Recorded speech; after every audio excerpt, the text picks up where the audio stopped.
के तो पता चले गया होगा कि मेरा 8.5 लाख सब्सक्राइबर वाला चैनल डिलीट हो चुका है, क्योंकि सिर्फ 12 घंटों के अंदर मेरे चैनल पे 3 स्ट्राइक्स मारी गई। और शायद तुम्हें जानकर हैरानी होगी, पर ये स्ट्राइक मारने वाला और कोई नहीं बल्कि वीरू भाई है। और क्यों? लालच और जलन की वजह से। पर आखिर ऐसा क्या हो गया कि जिस कालू के आते ही उसका चैनल रॉकेट की तरह उड़ने लगा, आज उसी कालू के चैनल पे 3 स्ट्राइक्स पड़वा के चैनल डिलीट करवा दिया गया। तो चलो तुमको सब कुछ एकदम अच्छे से एक्सप्लेन करता हूँ, उसके बाद ये आप लोग तय करोगे कि कौन सही है और कौन गलत। तो मैं एकदम शुरू से शुरू करता हूँ। तो ये बात है आज से 5 महीने पहले की, जब वीरू भाई के चैनल पे लगभग 70,000 के करीब सब्सक्राइबर्स थे, और वो 70,000 सब्सक्राइबर्स करने में उसे 3 साल लग गए थे। और उसी टाइम में उसकी वीडियो बनवाने के लिए पहली बार गया था, और तभी मुझे कालू का रोल दिया गया था। और वो वीडियो और कोई नहीं बल्कि कालू एज अ राइस्टार वाली वीडियो थी। अब देखो, कालू का जो कैरेक्टर है वो मेरे आने से पहले से ही वीरू के वीडियो में था, बट कभी कोई कालू बनता था तो कभी कोई और कालू का ड्रेसअप भी हमेशा अलग ही होता था। बट जो मैंने पहना वो इतिहास बन गया, और ये बात तुम्हें भी पता है, क्योंकि वो वीडियो सिर्फ 24 घंटे के अंदर मिलियन क्रॉस कर चुकी थी। और वो वीडियो ऑडियंस को इतना ज्यादा अच्छा लगा कि बस 2 से 3 दिनों में 70,000 से 1 लाख सब्सक्राइबर कंप्लीट हो गए। तो अब क्या, कालू का जो कैरेक्टर था वो फिक्स हो गया, और उसके बाद वो अपने लगभग हर एक वीडियो में कालू को रखता ही रखता था, और अभी भी रखता है। उसके बाद कालू एज अ राइस्टार पार्ट 1 से लेकर पार्ट 5 तक उसके लगभग 3-4 लाख सब्सक्राइबर कंप्लीट हो चुके थे। उसके बाद उसकी हर वीडियोस मिलियन में जाने लगी, क्योंकि हर वीडियो में कालू यानी मैं होता ही होता था। और ये बात आप लोग अच्छे से जानते हो कि हर कोई कालू यानी मेरी वजह से ही वीडियो देखना पसंद करता था। तो अब मेन कहानी स्टार्ट हुई यहाँ से। वीरू वनम को तो आप सभी जानते ही होंगे, जो कि बहुत पहले से ही वीरू भाई के वीडियो में रहता है। अब क्योंकि वीरू भाई का चैनल बहुत ही ज्यादा ट्रेंडिंग में चल रहा था, और उसके हर एक वीडियो में मैं तो होता ही था, पर साथ ही वीरू वनम भी होता था। और यहाँ वीरू वनम की वॉइस खुद की होती थी, इसलिए मैंने सजेस्ट किया कि भाई तुम भी वीरू भाई जैसा वीडियो बनाओ। अब ऐसा भी नहीं था कि वीरू वनम पहले से वीडियो नहीं बनाता था, लेकिन शायद आपको पता ना हो, पर वीरू वनम पहले से फ्री फायर की फैक्ट की वीडियोस बनाता था, और तब उसके 2.5 लाख के करीब सब्सक्राइबर्स थे, लेकिन व्यूज बहुत ही बेकार आते थे। इसलिए मैंने उसे कहा कि भाई तुम्हारे व्यूज भी नहीं आते और तुम इधर फेमस भी हो, तो अब तुम अपना कंटेंट चेंज कर दो और तुम भी वीरू भाई जैसा वीडियो बनाओ। और कुछ ही दिनों बाद से उसने वीरू भाई जैसा कंटेंट बनाना स्टार्ट कर दिया। शुरू में तो उसे कोई खास रिस्पांस नहीं मिला, बट कुछ दिनों बाद से उसका भी वीडियो लाख में जाने लगा। तो फिर मेरे दिमाग में भी आया कि चलो कालू का यानी खुद का ऑफिशियल चैनल खोलते हैं। अब देखो, चैनल ओपन तो कर लिया था, बट मेरे सामने एक प्रॉब्लम आ चुकी थी। वीरू वनम का वॉइस तो खुद का होता था, इसलिए वो अपना स्क्रिप्ट बना सकता था, बट मेरी जो वॉइस होती थी वो असल में वीरू की ही वॉइस है, और शायद ये बात आप में से बहुत कम लोग ही जानते होंगे। तो अब अगर मैं खुद की स्क्रिप्ट बनाता तो कालू और वीरू की दोनों की वॉइस मुझे वीरू से मांगनी पड़ती, वो भी रोज रोज। लेकिन वीरू भाई उस टाइम अपनी वीडियोस में तो बिजी रहता ही था, और साथ ही वीरू वनम को भी वॉइस देते रहता था, इसलिए मुझे उससे वॉइस मांगना ठीक नहीं लगा, क्योंकि वीरू भाई उस टाइम अपना और वीरू वनम का कंटेंट के लिए वॉइस तो देता ही था, और साथ ही जॉब भी करता था। तो फिर मैंने वीरू भाई से कहा मैं तुम्हारा स्क्रिप्ट डाउनलोड करके उसे अपने तरफ से दिखा दिया करूंगा, और इस चीज के लिए मैंने उससे परमिशन मिली थी। तो उसने बोला था हाँ भाई यार कोई दिक्कत नहीं है, कुछ भी कर। तो मैंने भी वीडियो डालना स्टार्ट कर दिया। शुरू में तो ज्यादा से ज्यादा 1000 व्यूज पे जाके अटक जाते थे, और कुछ दिनों बाद से 10,000, 50,000, 1 लाख ऐसे व्यूज जाने लगे, और उसके बाद हर वीडियो लाख से ऊपर ही जाता था। फिर क्या, मेरा भी चैनल एकदम रॉकेट की तरह उड़ने लगा, क्योंकि ऑडियंस को चाहिए था कालू का ऑफिशियल चैनल, जो कि मैंने उन्हें प्रोवाइड किया। और उधर यूट्यूब के साथ साथ मैंने इधर इंस्टा पेज भी बना लिया, और कुछ दिनों बाद अपना इंस्टा पेज भी रन कर गया। फिर कुछ दिनों बाद मैंने एक प्रमोशन वीडियो डाली, जिसपे यूट्यूब और इंस्टा दोनों मिला के 1 मिलियन प्लस व्यूज गए थे, लेकिन प्रमोशन वाले ने मेरे साथ स्कैम कर दिया। 1 मिलियन व्यूज पे जो कि 50,000 रुपए बनने चाहिए थे, लेकिन बने थे सिर्फ 10,000। लिटरली मेरे साथ उस दिन बहुत बड़ा फ्रॉड हुआ था। फिर जब मुझे पेमेंट मिल गया तो उसके 3-4 दिनों बाद वीरू भाई का कॉल आया, और वीरू भाई ने मुझसे उस दिन ये बोला कि जितने भी प्रमोशन के पैसे बने हैं उसका 50% तो मुझे दे। और ये वही दिन था जिस दिन उसने अपना असली रंग दिखाया था, क्योंकि पहली बात तो जिस दिन मैंने अपना चैनल ओपन किया था उस दिन ऐसा कोई डील नहीं हुआ था कि आगे चल के अगर कुछ अर्निंग होती है तो उसमें हमारा पार्टनरशिप रहेगा, बल्कि मैंने परमिशन लेके बस चैनल स्टार्ट कर दिया था। और अगर आप थोड़ा गौर से सोचोगे तो आपको पता चलेगा कि उसने परमिशन इसलिए दिया था क्योंकि उसे लगता था कि मैं आगे चल के कुछ नहीं कर पाऊंगा, लेकिन उसने जैसा सोचा था उसका एकदम उल्टा हुआ। मेरा चैनल लगभग उसके टक्कर में चल रहा था, और इसलिए उसके मन में हुई जलन और लालच। और मेरे ख्याल से आप लोग यहाँ तक तो समझ ही गए होंगे कि कौन सही है और कौन गलत। तो जिस दिन वो मुझसे प्रमोशन वाले 50% मांगने आया था, उस टाइम उसे लग रहा था कि मुझे 50,000 के करीब रुपए मिले, और मैं उससे झूठ बोल रहा हूँ कि मुझे 10,000 मिले हैं। तो यहाँ पे मैं आप लोगों को ये पहले ही क्लियर कर दूं कि जब शुरू में कोई पार्टनरशिप की डील ही नहीं हुई थी तो पैसों के मामले में झूठ बोलने का क्या मतलब बनता है। आई होप आप समझ रहे होंगे मैं क्या कहना चाहता हूँ। बट फिर भी मैंने मम्मी कसम तक खा लिया कि मुझे 10,000 रुपए ही मिले हैं, लेकिन बंदा यकीन करने को तैयार ही नहीं था। उस दिन बहुत ही ज्यादा लोचा हो गया, और यहाँ तक कि वो बंदा मुझे बहुत ही ज्यादा उल्टा सीधा बोले जा रहा था, यहाँ तक कि मेरी वीडियो एडिटिंग टट्टी जैसी है, और बहुत सारे ईगो हर्ट करने वाली बातें। बाकी आप लोग कमेंट में बताओ क्या मेरी एडिटिंग सच में टट्टी जैसी है। और हाँ, एडिटिंग से याद आया, ऐसा एडिटिंग करना मुझे वीरू भाई ने ही सिखाया था, वीरू वनम और मुझे दोनों को एक साथ व्हाट्सएप पे स्क्रीन शेयर करके। बट जो एडिटिंग करने में 2 से 3 घंटे लग जाते हैं, वो एडिटिंग में बस 10 मिनट में सीख गया, क्योंकि मैंने उससे बस कुछ मेन पॉइंट्स पूछे और मुझे समझ में आ गया। अब ऐसा इसलिए क्योंकि मैं पहले से ही एक एडिटर एंड क्रिएटर हूँ, और उसके बाद वीरू भाई ने मुझे वीडियो एडिटिंग के लिए सारे एलिमेंट्स भी दिए। बट यहाँ पे मैं आपको एक एग्जांपल देना चाहूंगा। मान लो मैंने आपको 1 घंटा टाइम देके कुछ एडिटिंग सिखा दिया, और साथ ही वीडियो एडिटिंग के एलिमेंट्स भी दे दिए, और फिर आप उसके बाद अपने से मेहनत करके बहुत आगे तक बढ़ गए। तो इसका मतलब क्या, अगर आप कुछ अर्निंग करते हो तो क्या मैं उसमें पार्टनरशिप मांगने आऊंगा या फिर डायरेक्ट आपके चैनल और इंस्टा का एक्सेस मांगूंगा? बिल्कुल नहीं। लेकिन वीरू भाई ने एग्जैक्ट ऐसा ही किया। जिस दिन वो मुझसे 50% मांगने आया था उस दिन बहुत लोचा हुआ, लेकिन लास्ट में हमारे ग्रुप के सभी बंदे लाइक वीरू वनम, ईगल भाई, छोटे और मैंने ये फैसला लिया कि चलो भले ही शुरू में डील नहीं होता बट फिर भी 50-50 देने के लिए मैं रेडी हूँ। उस दिन ये सब खत्म हुआ। फिर अगले दिन वीरू ने फिर से कॉल किया। उस दिन वीरू भाई मुझसे ये बोल रहा था कि भाई मुझे तुझ पे भरोसा नहीं है, तू मुझे अपना यूट्यूब और अपना इंस्टा दोनों ही लॉग इन करा। अब गाइस यहाँ पे मुझे आप लोग एक बात बताओ, जब सामने वाले बंदे को मेरे पे ट्रस्ट नहीं है तो मैं उस पे ट्रस्ट कैसे कर लूं? क्योंकि ये बात आप भी जानते हो, अगर मैं उसको अपना इंस्टा और चैनल दे देता तो वो 100% कंफर्म हैक कर लेता। अब वो ठहरा हरियाणा का और मैं ठहरा बिहार से, तो हैक होने के बाद मैं उसका क्या ही बिगाड़ लूंगा। इसलिए मैंने लॉग इन नहीं दिया और ये बात उसे खटक गई। अब मुझे ये समझ नहीं आ रही थी कि इसमें खटकने वाली बात क्या है। बस दो चीजें समझ आ रही थी, वो है लालच और जलन। आपको इसके अलावा कुछ समझ में आ रहा है तो कमेंट में बताना जरूर। बाकी अगले दिन से ही उसने अपने वीडियो में मेरे कैरेक्टर को गिराना चालू कर दिया। आपने वो वीरू भाई वर्सेस कालू भाई वाली वीडियो देखी होगी जिसमें उसने मेरे को बहुत ही गंदे तरीके से रोस्ट किया है। जिसने नहीं देखी वो दोबारा उसके चैनल में जाके देख सकता है। बाकी जिसने देखी है उसके मन में बस यही चीजें चल रही होंगी कि कालू तो बहुत बड़ा रोस्टर था, आज ये फीका कैसे पड़ गया। तो हाँ भाई, यही रीजन था मुझे गिराने के लिए। उसके बाद लगातार हर वीडियोस में मेरे से वर्सेस कराता गया सबसे, और हद तो तब पार हो गई जब उसने श्रेया से भी वर्सेस कराया, जो कि उसी के एक पुराने वीडियो में मेरे ग्रुप में आते ही श्रेया ग्रुप छोड़ के भाग जाती है। मतलब नीच हरकतों की भी हद होती है भाई। अब यहाँ पे आप लोग मुझे ये बताओ, मैं उसे अपने अर्निंग के पैसे किस बात पे शेयर करूँ? जिस दिन 50% को लेकर लोचा हुआ था उस दिन से ना ही वो मेरा कभी वीडियो बनवाने आया है और ना ही कभी उसने वॉइस दिया है, और इधर वो अपने वीडियो में मेरा क्रेज एकदम खत्म किए जा रहा है। तो अब आप बताओ मैं उसे अब किस बात पे पैसे देता? हाँ मैं मानता हूँ कालू कैरेक्टर को उसी ने फेमस किया है, उसके स्क्रिप्ट के वजह से ही मेरा ऑरा बना है, लेकिन जिस कालू की वजह से आज उसका चैनल कहाँ से कहाँ पहुँच गया, जिस कालू की वजह से ऑडियंस उसकी वीडियोस देखती थी, उसी कालू को आज वो अपने चैनल पे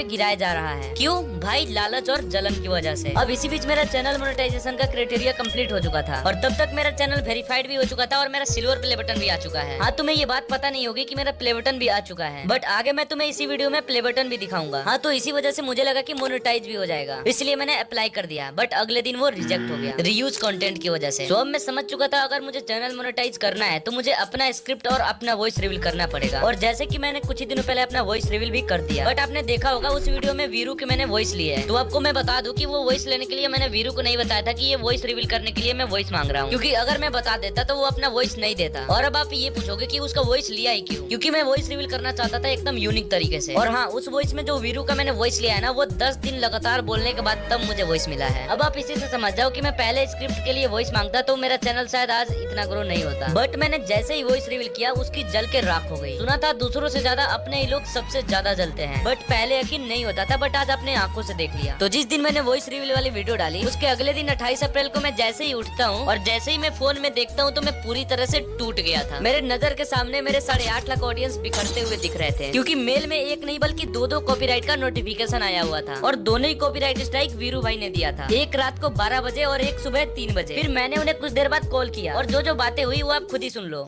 नहीं ये बताना परमिशन तेरे से लिया था कि नहीं? किस चीज का परमिशन? स्क्रिप्ट के तरह वीडियो बनाओ। हाँ तो लिया था, मैंने लिया पता था। थी इसलिए मैंने तुमसे बताया नहीं, क्योंकि तुम वॉइस देते ही नहीं भाई, और बता देता तो। चल ठीक है, फिर तुमने नहीं बताया, मैंने स्ट्राइक मार दिया बस। तो चार एक टाइम था भाई, चारे की तरह चलते थे भाई सब, कदम से कदम चलते थे। आज तूने पता क्या कर दी, वो पूरी सिमेटी चीजें बिखेर दी बिल्कुल। भाई आजकल कुछ सिमेट्रिकल नहीं बचा भाई, मुझे पता है यार, कुछ नहीं बचा।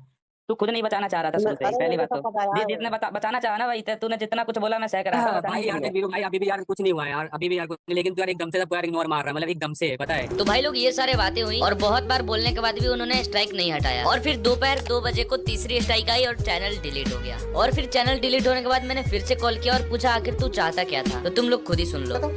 चैनल परमानेंट उड़ चुका है भाई मेरे को तो भाई 70% चाहिए था। देख मैं तो भाई इसके बाद कहना चाहता था कि भाई मेरे को चाहिए पूरा एक्सेस, हाँ। जो मैं बोलूंगा वो होना चाहिए। हाँ। ये तो करता नहीं। और प्लस मेरे को चाहिए था, अब भाई देख यार, मैं तो एडिटिंग का 50% तो दे नहीं सकता था, मैं लेने वाला था भाई 70% प्रॉफिट का। हाँ तो बस 30% तेरे को देता, 70% खुद रखता। हाँ। उस चैनल पे तू कुछ करता है नहीं, तो फिर तेरे को परसेंटेज क्यों चाहिए? मेरे को ये समझ नहीं आता। बता यार इस चीज का भाई, चैनल पे भाई मेन चीज क्या करते हैं, वीडियोस, कंटेंट और भाई क्वालिटी। तो ऐसा थोड़ी है कि भाई तू स्पेशल मेरे लिए ये स्क्रिप्ट बनाता है, तू तो अपने लिए बनाता था ना स्क्रिप्ट। तो फिर भाई मेरी स्क्रिप्ट का फायदा तू भी तो उठा रहा है ना, उसका क्या? वो तो तेरे से परमिशन लेके उठाई थी मैंने। तो इसका मतलब तू तो इस तरह इंस्टा पे उठा रहा है, इस तरह तो मैं किसी की परमिशन भी दे रखा था, क्रेडिट भी दे रखा था 100%। और बात रही कॉपी करने की, तो वो तो मेरे से हजारों लोग करते हैं। और यहाँ तो पे यार और दूसरों में और अपने में फर्क होती है, दूसरों में और अपने में फर्क होती है। ऐसा नहीं है कि मैं सेल्फ खुद काम करता था और तेरा नहीं करता था। वो तेरा वीडियो डालना और रिचार्ज करना एक बार कर दिया। पहले तो मान ले कालू का चैनल नहीं था, फिर भी पोस्टर वोस्टर खुद से बनवा दिया। जब बुलाए तब कुछ भी कर रहा हूँ, कुछ भी कहीं भी हूँ, फिर भी रिकॉर्ड करवाने आ गया, फिर भी भाई। यार देख सुन यार, पहले की बात अलग थी, पहले भाईचारा था, अब नहीं है। हाँ तो भाईचारा पहले तो था, भाईचारा था क्योंकि मैंने बनाए रखा था। तो हमारी कोई दिक्कत नहीं है, हम कुछ नहीं कर रहे हैं, जो भी किया तूने किया, वो भी लालच की वजह से। नहीं भाई, मेरी गलती है, मैं कभी भाई किसी के, भाई मेरी गलती होती नहीं भाई, मैं किसी गलती है भाईचारा भाई, भाई गलती सबसे, लालच से बड़ी गलती कुछ हो ही नहीं सकती। लालच लालच, बस आप लोग बात सुनो। लालच और जलन, ये चल ठीक है भाई, कोई ना भाई, आगे बढ़ो तुम, अच्छी बात है।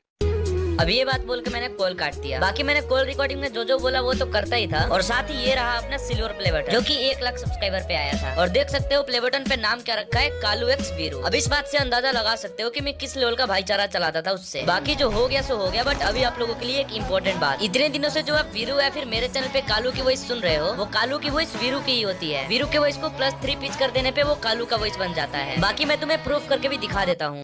तो दोस्तों फाइनली अपने Y444 ने हिंदी सीख लिया।